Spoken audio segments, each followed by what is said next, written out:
복된 목요일 아침입니다. 신성 목사입니다. 오늘 우리가 함께 볼 말씀은 열왕기하 21장 말씀입니다. 1절부터 12절까지 말씀 보겠습니다. 므낫세는 왕이 되었을 때 12살이었다. 그는 예루살렘에서 55해 동안 다스렸다. 그의 어머니는 헵시바이다. 므낫세는 주님께서 보시기에 악한 일을 하였다. 그는 주님께서 이스라엘 자손이 보는 앞에서 쫓아내신 이방 사람들의 역겨운 풍속을 따랐다.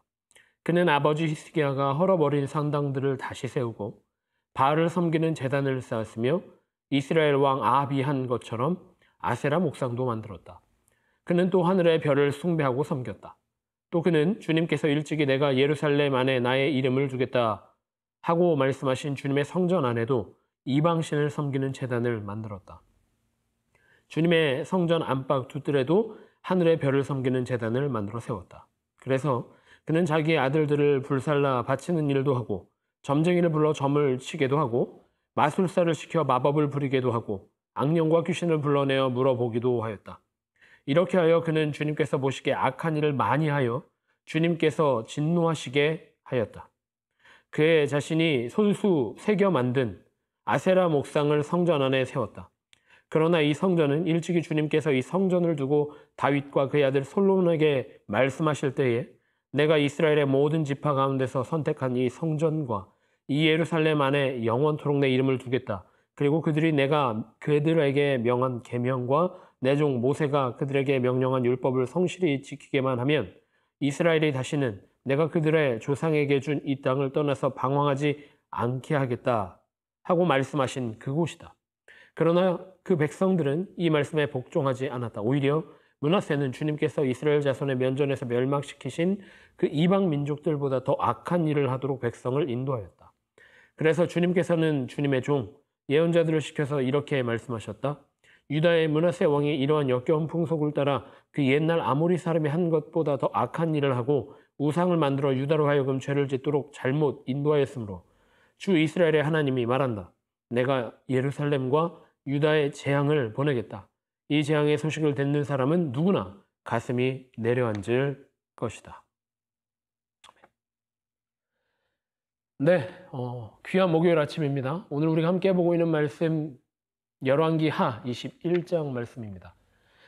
열왕기하 21장에는 므낫세를 중심으로 한 유다의 역사가 기록되고 있습니다.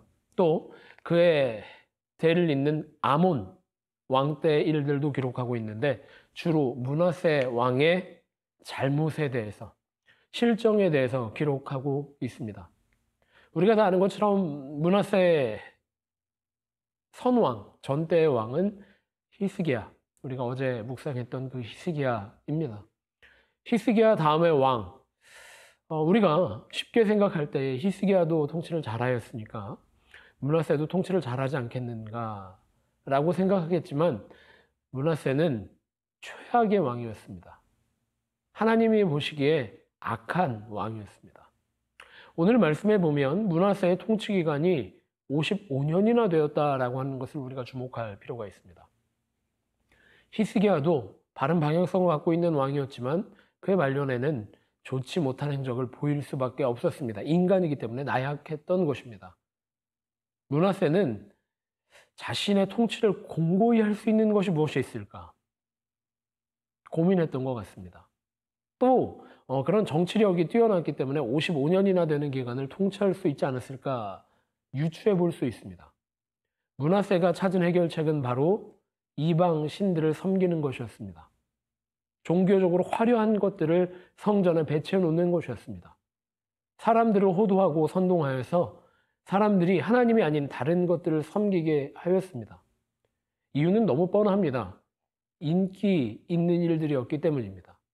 사람들이 좋아할 만한 일, 사람들이 환호할 만한 일들을 찾아서 성전을 회파하면서까지도, 성전을 망가뜨리면서까지도 그는 그의 통치를 이어갔음을 우리가 유추해 볼 수 있다는 것입니다.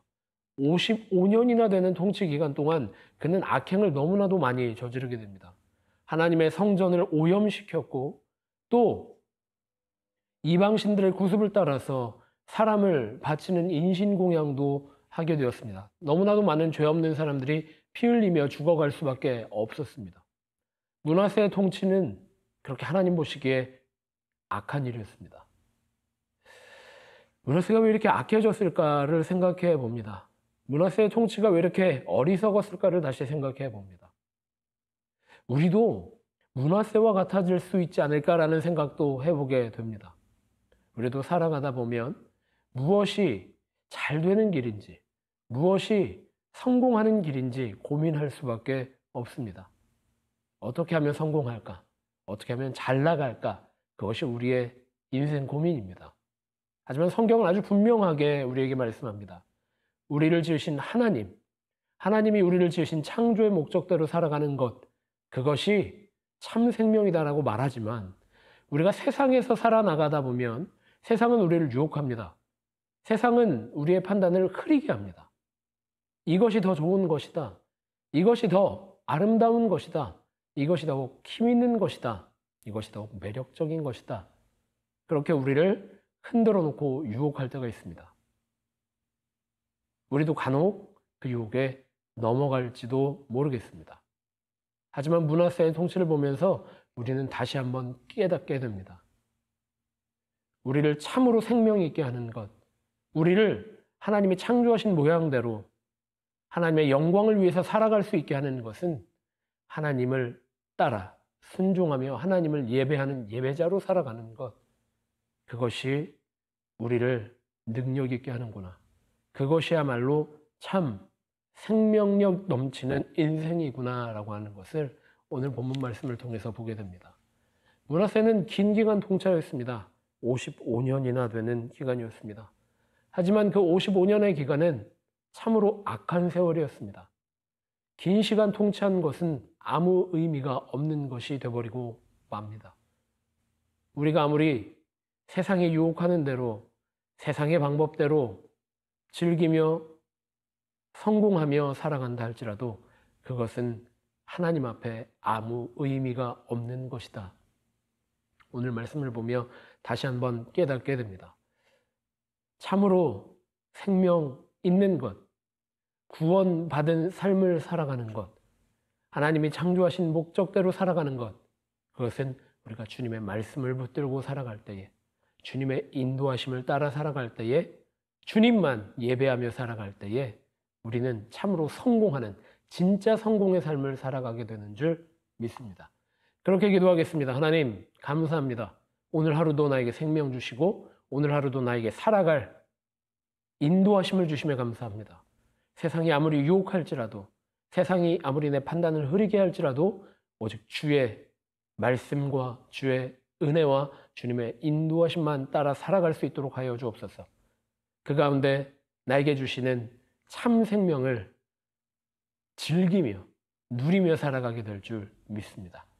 그렇게 기도하고 기대하는 마음으로 오늘 하루 승리하는 베델교회 모든 성도들 되시기를 간절히 기도하고 축복합니다.